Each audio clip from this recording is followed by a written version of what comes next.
നമ്മൾ അനുഭവിക്കുന്ന പ്രശ്നങ്ങളുടെ കാരണങ്ങൾ നമ്മുടെ ഉള്ളിൽ ആദ്യം സോൾവ് ചെയ്യുക, എന്നിട്ട് അത് പുറത്തേക്ക് സ്പ്രെഡ് ചെയ്യുക. ഇൻസൈഡ് ഔട്ട് എന്നുള്ള കൺസെപ്റ്റ്. ഈ ഒരു പ്രിൻസിപ്പിൾ നമ്മൾ റിയൽ ലൈഫിൽ പല സിറ്റുവേഷനിലും അപ്ലൈ ചെയ്ത് നോക്കാൻ പറ്റും. ഇപ്പോൾ ഒന്നിനും ടൈമില്ല, ഞാൻ എപ്പോഴും ബിസിയാണ്, കാര്യങ്ങളൊന്നും ചെയ്യാൻ ടൈമില്ല എന്ന് പറയുമ്പോൾ നമ്മൾ എഫക്റ്റീവായിട്ട് യൂസ് ചെയ്യേണ്ടിരുന്ന നമ്മളെ ടൈം കില്ല് ചെയ്യുന്ന ഏതെങ്കിലും ബാഡ് ഹാബിറ്റ്സ് നമുക്കുണ്ടോ, ആ ബാഡ് ഹാബിറ്റ്സ് അല്ലെങ്കിൽ ചീത്ത ശീലങ്ങൾ നമ്മൾ ഒഴിവാക്കേണ്ടതുണ്ടോ എന്ന് ചിന്തിക്കുമ്പോൾ അതിൻ്റെ സൊല്യൂഷൻ നമ്മുടെ ഉള്ളിലായിട്ട് വരും. ഇത് റിലേഷൻഷിപ്പിൽ അപ്ലൈ ചെയ്യാൻ പറ്റും. റിലേഷൻഷിപ്പിലുള്ള പ്രശ്നങ്ങൾ എന്താ? നമ്മൾ റിലേഷനിലുള്ള ഒരാൾ നമ്മളെ പറ്റി കുറ്റം പറയാം, നമ്മൾ അയാളെ പറ്റി കുറ്റം പറയാം. ഇതാണ് സംഭവിക്കുന്നത്. അപ്പോൾ നമ്മൾ റിലേഷനിലുള്ള ആൾ നമ്മളെ പറ്റി പറയുന്ന കുറ്റങ്ങളിൽ അല്ലെങ്കിൽ പ്രോബ്ലംസിൽ എന്തെങ്കിലും കഴമ്പുണ്ടോ, അതിൽ എന്തെങ്കിലും കാര്യമുണ്ടോ എന്ന് നമ്മൾ ചിന്തിക്കുക. ആ പ്രോബ്ലംസ് എല്ലാം നമുക്ക് സോൾവ് ചെയ്യാൻ പറ്റുമോ എന്നുള്ളതിനെ പറ്റി ചിന്തിച്ചാൽ 80% പ്രോബ്ലംസ് നമ്മുടെ ഉള്ളിലുള്ളതായിരിക്കും, നമ്മളെ സർക്കിൾ ഓഫ് ഇൻഫ്ലുവൻസിലുള്ളതായിരിക്കും. അപ്പോൾ ആ പ്രോബ്ലംസ് നമ്മൾ സോൾവ് ചെയ്യാൻ നോക്കിയാൽ മൊത്തത്തിൽ ആ റിലേഷൻഷിപ്പിനെ സ്ട്രെങ്തൻ ചെയ്യാൻ ഇത് സഹായിക്കും. എൻ്റെ മകൻ എപ്പോഴും കളവ് പറഞ്ഞിട്ടുണ്ട്, നാക്കെടുത്താൽ കളവേ പറയാറുള്ളൂ എന്ന് പറയുമ്പോൾ നമ്മൾ ഏതെങ്കിലും സിറ്റുവേഷനിൽ ആ മകനോടോ അല്ലെങ്കിൽ ആ മകൻ കേൾക്കുന്ന രൂപത്തിൽ മറ്റുള്ളവരോടോ തമാശക്കോ സീരിയസോ ആയിട്ട് കളവ് പറയാറുണ്ടോ എന്നുള്ളത് നമ്മൾ സ്വയം ചിന്തിക്കണം. തമാശക്കായിട്ട് നമ്മൾ പറയുന്ന കളവുകൾ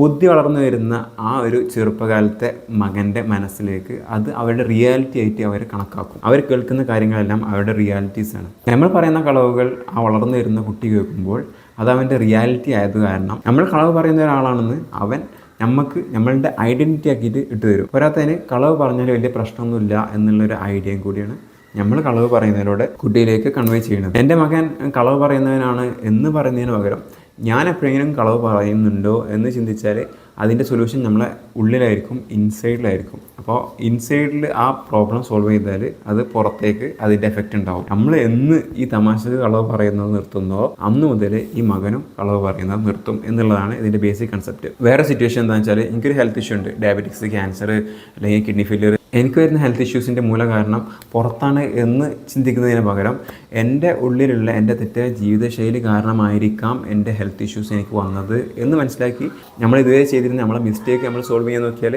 അവിടെ പ്രോബ്ലംസ് ഉള്ളിലാണെന്നുള്ള അവയർനെസ് നമുക്ക് വരികയാണ്. ആ അവയർനെസ്സിലൂടെ പ്രോബ്ലംസ് നമ്മൾ സോൾവ് ചെയ്യാൻ ശ്രമിക്കും എന്നുള്ളതാണ്, മറ്റേത് ശ്രമിക്കില്ല. അപ്പോൾ ഈ എക്സാമ്പിൾ നമ്മൾ അനുഭവിക്കുന്ന നമ്മളെ ഹെൽത്ത് ഇഷ്യൂസിൻ്റെ മൂല കാരണം നമ്മളെ ഉള്ളിൽ തന്നെയാണെന്ന് മനസ്സിലാക്കുന്നതോടെ നമ്മൾ സർക്കിൾ ഓഫ് ഇൻഫ്ലുവൻസിലേക്ക് അതിൻ്റെ സൊല്യൂഷൻ വരികയാണ്. അപ്പോൾ നമ്മൾ ആ സൊല്യൂഷന് വേണ്ടി വർക്ക് ചെയ്യും എന്നുള്ളതാണ് വാസ്തവം.